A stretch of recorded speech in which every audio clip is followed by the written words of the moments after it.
Wrapping up today's episode with some more draft talk, just days away from the first round of the NFL draft. I'm going to get into the Chargers and what their general manager said, but before I do that, to wrap up today's episode, I want to remind you guys once again, if you have any comments you want to make or questions on anything I say, to use the tip and donations link you see on your screen, GSMCPodcast.net. Using that makes me able to see your question pop up right away in live time in my chat box. I can react to it, answer it, and just carry the conversation on that way. It's a big help for this show, and I just think it's more engaging that way if you guys are able to use that link with any of your questions or comments. Once again, the tip and donations link is gsmcpodcast.net. So, in saying that, I can talk about now the Chargers and explaining what they're looking for, what their mindset is with that number 5 overall pick. Just a couple of weeks ago, it seemed to me that number 5 would be the ideal situation, the ideal pick to trade up for. Now it seems like everything has shifted a few more picks up, and everyone's talking about the Patriots wanting to move up to them, maybe the Arizona Cardinals, with Washington saying that they're likely not going to trade their pick right now. That number 3 and that number 4 pick just have risen in the value that they hold, with the Patriots also saying that they're still open for business. The Cardinals have said it at some point this offseason that they're willing to, negotiate a trade. And the Chargers as well haven't said that they're not moving, they're against trading. They also say that they remain open to it, but it's a little different with the Chargers, and I thought this was interesting because of the way their general manager, Joe Ortiz, echoed Jim Harbaugh's comments from the league meeting over a month ago when Jim Harbaugh said that the number 5 overall pick feels like the first overall pick in this year's draft because of all the quarterback talk, now more than ever revolving around the top 3, top 4 picks. Their pick is almost seemed as the start of this NFL draft, when before I've mentioned it could be the number 2 overall pick with the questions around that. But it seems more and more evident now that, the quarterbacks in some order that they fall, whatever that could be, are going to go top 4 latest. With one of them, unfortunately, or not one of them, potentially falling out of the top 4 if the Cardinals decide to draft Marvin Harrison.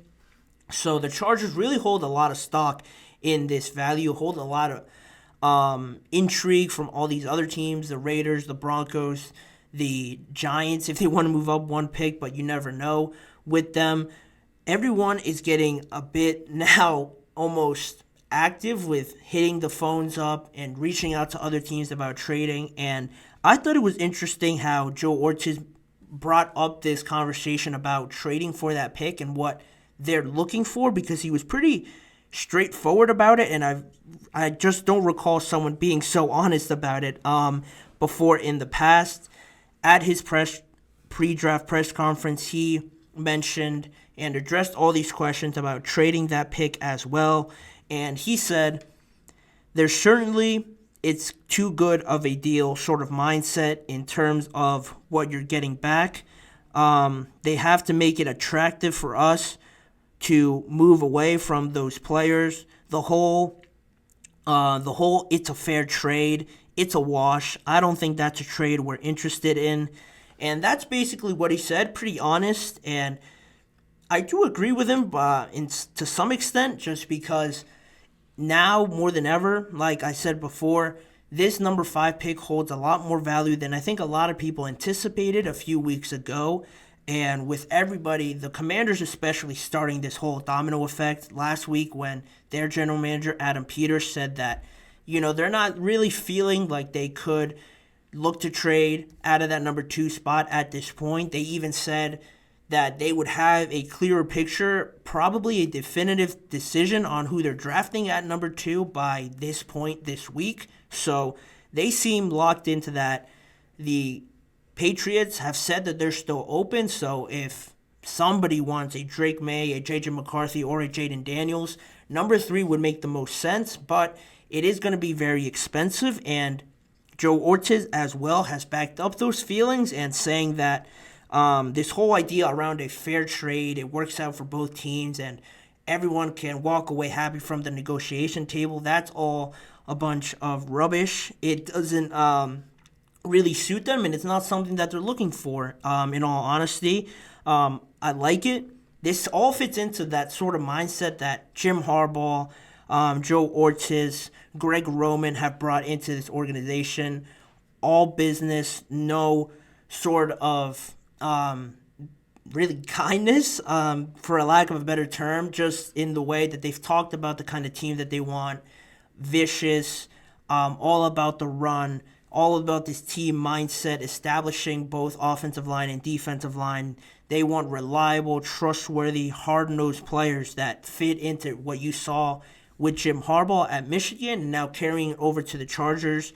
To me, this just falls in line with everything that they've said. I liked it before, and I like it again here by them saying it. I like the honesty, and I like the way that this sort of manipulates a little bit the conversations that they have, because you're setting your precedent, you're setting your standards right away. It's not like they want to move. I'm sure they're happy with taking whoever they want at number 5. So all these other teams that feel desperate about trading up and trading anything, moving sky and earth to try and move up to number 5, number 4, number 3, they're the ones that need to go knocking on people's doors, hitting up all of these other teams over the phone and trying to get a deal done, because they are desperate to some extent. If they really feel that they have an opportunity to get better and get their franchise quarterback, they're going to have to maybe give up more than they want for that number 5 overall pick. And then the discussion about, is it worth it with some of these teams? I heard it talked about on TV today. I forget which show, but, you have some pieces with the Raiders and Devontae Adams, for example. You have Devontae Adams, you have Max Crosby, probably both in their primes. You bring in Christian Wilkins, another player in his prime.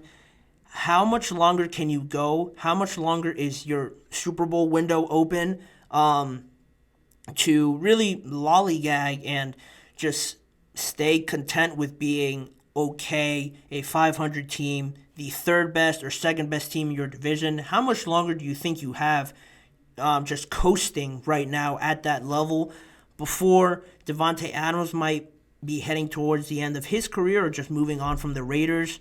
Max Crosby as well. I mean, he's not old by any means. I know he's going to play probably for a lot longer, but specifically with Devontae Adams on that offensive side of the ball, how much longer do you think you could just stay average and keep him around? That's something that drives this sort of want to move up. The Raiders have been in conversation so far, reportedly talking with the Commanders. I'm sure they're going to talk with all those teams up there trying to move up, because that is a serious issue that they have to resolve right now to compete in any of these divisions, especially the Raiders, where not only are they in a tough AFC conference where all the young, up-and-coming quarterbacks seem to be, they're in the AFC West. So any thought about winning that division or competing, knocking the Chiefs off of their throne, probably got pushed back until 2029, like I mentioned at the start of the show, with Andy Reid, their general manager, all extending past 2029. If they don't do anything, it's going to take 6-7 years before they can really contend again and push the Chiefs to their limit, because not only are the Chiefs maintaining their president and their standard by keeping around their head coach, general manager, and president, if the Raiders don't do much to move up and try to accommodate to what Joe Ortiz is saying here with his feelings around that number 5 pick, they just have to live with the consequences and everything else that follows after that. You look at a team like the Broncos now with their quarterback situation. Are they going to be content with that? In the same division as well, the same sort of issue lies with them. Are they content with just being probably at the bottom of the division until who knows when, and rebuilding this whole situation from scratch? They have to figure that out. Is Zach Wilson the quarterback? Is it worth bringing in another guy? All these are questions that I'm sure they're discussing right now. And even as well with the Vikings, they have 2 first-round picks, so that's a bit more open, but deciding on where to move up if one team is being a bit harder to negotiate, do you risk trading down to or trading up still to number 5 or number 4 and potentially missing out on J.J. McCarthy, on Drake May, if you like one of them?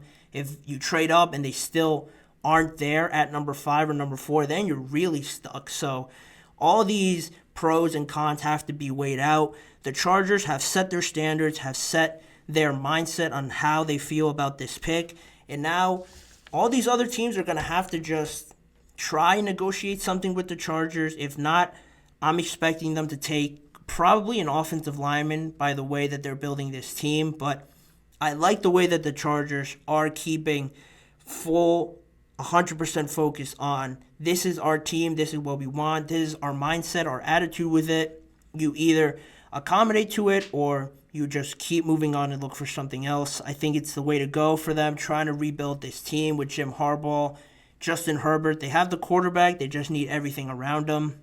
I like this attitude that the Chargers are bringing. It is refreshing to see it from the Chargers.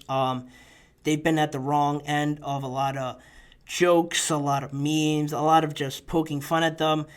Now it seems like they're taking it seriously, taking it to heart, and we could see a different Chargers team. I'm anticipating them being sneaky good. I know it could be a hot take, but I just like Jim Harbaugh. I like what he's done so far. We'll see how that pans out.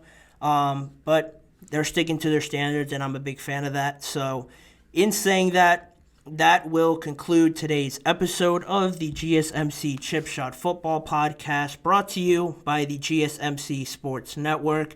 Please remember to like, follow, and subscribe to the show, as well as following the whole network on Facebook, Instagram, X, TikTok, and more to check out all of the other networks' content outside of sports as well.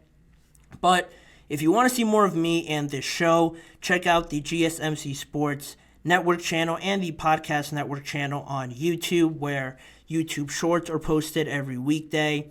Full live shows are all recorded and are all on both YouTube channels as well, on top of individual segment videos. If you want to see a certain segment or rewatch one that you missed out on during the live show, they're all on there as well.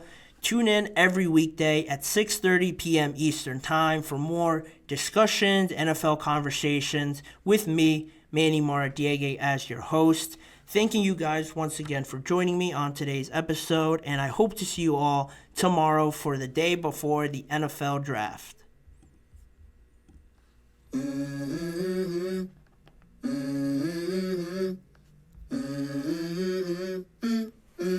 Let's go. I wake up to a little bit of drool on my pillow, feel like it's gonna be a bad day. Yeah, I'm tired of shit, and the coffee ain't hit yet, damn, ain't that great. I don't wanna go